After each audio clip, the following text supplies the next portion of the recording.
যুবক যখন সেজদায় যায়, যুবক তো জানে না, ও তো জানে আমার চলায় জমিন কাঁপে, ও তো জানে যে আমার চলায় এলাকা কাঁপে।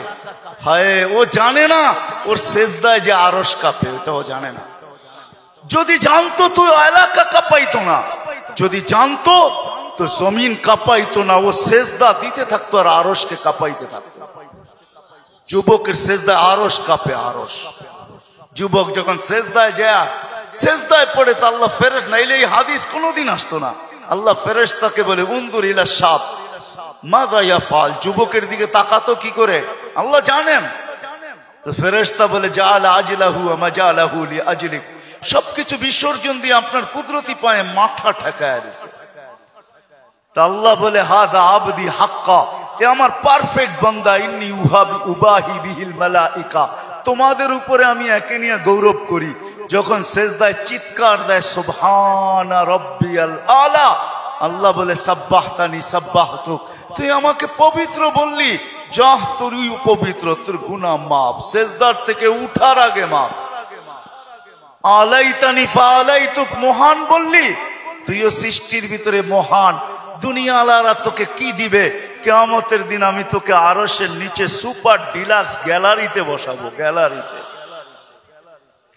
সুপার ডিলাক্স গ্যালারি বোঝেন? 7 জনের ভিতরে একজন ওই যুবক যে যৌবন আল্লাহর সাথে বিনিময় করে। আল্লাহ বলে তাকে আমি আরশের নিচে গ্যালারিতে বসাবো। সাবআতুন ইয়াদিল্লুহুমুল্লাহু তাহতা দিল্লি। দুনিয়াওয়ালারা তোকে কি দিবে? দুনিয়াওয়ালারা অতক্ষণ দিবে যতক্ষণ স্বার্থ আছে। হইতে পারে স্বার্থ শেষ তো তোমার এতিম বাচ্চা, তোমার দুধের শিশুকেও এতিম করতে দুনিয়াওয়ালারা দ্বিধা করবে না, দ্বিধা করবে না। তোমার নববধূকে বিধবা বানাইতে দুনিয়াওয়ালারা দ্বিধা করবে না। অতদিন তুমি চামচ, যতদিন তুমি বোঝেন। রাগ হয়ে গেলেন? যুবক পায়ে হাত রাখি, মাপ চাই তোমাদের কাছে। অতদিন তুমি দুনিয়াওয়ালাদের কাছে দাম পাবে যতদিন তুমি চামচ হবে, চামচ। আল্লাহ বলে আমার কাছে দাম ভিন্ন, সত্য এটি। এই জন্য আসেন আজকের মজলিস থেকে ওয়াদা করে উঠি যে আজকের থেকে ভাববো যে আমি যে কোনো মুহূর্তে যেতে পারি। আমি বাবাইতে চাই, এই জন্য আমার কাছে পিছনে একটা প্রমাণ আছে। এই উম্মত যদি ভাবতে ভাবতে কোনো দিক দিশা না দেখে, আর যদি মাথায় হাত উঠায়া দিয়া চিৎকার দেয় আল্লাহ, কোন দিকেই তো দেখি না, নিজেকে কি ধ্বংস করে ফেললাম? এটা মুখ দিয়া উচ্চারণ করতে দেরি, আল্লাহ ঘোষণা দিতে দেরি করেন না। ফালাম্মা তায়াক্কানতা বিল বাওয়ার ওয়া যানানতা আন্নাকা মিন আহলিন নার মানাহতু ইলাইকা রিদওয়ানি ওয়াল্লাইতু ইলাইকা গুফরানি ওয়া কুলতু লাকা লা তাহজান গফারতু লাকা যুনুবা ওয়াল আওসার ওয়া লিআজলিকা সাম্মাইতু নাফসিয়াল আজিজুল গফফার। আল্লাহ বলে তুই চিৎকার দিতে দেরি, আমি রেজার চাদর দিয়ে তোকে ডাকতে দেরি করি না, মাগফিরাতে ডুবাইতে দেরি করি না। তুই অনুভব করিস না, তোর পিঠে হাত রাখা আমি বলতে থাকি চিন্তা করিস না, গুনাহ খাতা মাফ করে দিলাম, তোর জন্যই তো আমি আজিজুল গফফার। এই জন্য চিন্তা করাইতে চাইতেছি। আসেন আজকের থেকে একটু চিন্তা করি যে আমি প্রস্তুত কতটুকু, প্রস্তুতি কতটুকু।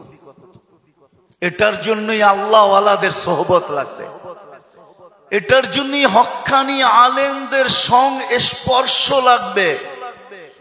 মেরে দোস্ত, চোখের পর্দা একদিন খোলা যাবে। যদিও আজকে আমরা নিশাগ্রস্ত, কোরআনই বলে ওয়াতারান নাসা সুকারা, আজকে সবাই আমরা নিশাগ্রস্তের মতো। যুবক যৌবনের নিশায়, নারী নারীত্বের নিশায়, পুরুষ পুরুষত্বের নিশায়, বাড়িওয়ালা বাড়ির নিশায়, দোকানওয়ালা দোকানের নিশায়, হাটওয়ালা হাটের নিশায়, ঘাটওয়ালা ঘাটের নিশায়, রোডওয়ালা রোডের নিশায়, অফিসওয়ালা অফিসের নিশায়, আদালতওয়ালা আদালতের নিশায়। প্রত্যেক ব্যক্তি কসম খোদার আমরা নিশাগ্রস্ত, যার কারণে অনুভব হয় না কিছু। ঘোর একদিন কাটবে, খোদার কসম কাটবে। মালাকুল মউত হাত রাখতে দেরি, নিশার ঘোর কাটতে দেরি হবে না, নিশার ঘোর কেটে যাবে। আমাদের নিশার ঘোর কেটে যাবে। কবি শুধু শুধু বলে নাই ফাসাউফা তারা ইদান কাশাফাল গুবারু আফারসুন তাহতা রিজলিকা আম হিমার। কোরআনও এক জায়গায় বলতেছে তুমি অতি সত্বর দেখবে, অতি সত্বর তুমি দেখবে, বেশি দূরে না। তারাউনাহু বাঈদা ওয়া নারাহু কারিবা। আল্লাহ বলে ভাবতেছো তুমি অনেক দূরে, না না আমরা দেখতেছি তোমার নাকের ডগায় চলে আসছে, তোমার দুয়ারে চলে আসছে। এই জন্যই আল্লাহর রাসূল দয়ার নবী সতর্ক করছেন উম্মতকে, আসবাহতা ফালা তানতাযিরিল মাসা, সকাল মিলল তো দুপুরের অপেক্ষা করো, বিকালের অপেক্ষা করো না, বিকাল মিলল তো সকালের অপেক্ষা করো না। এই জন্য আসেন, আল্লাহ ওয়ালাদের সোহবত লাগবে,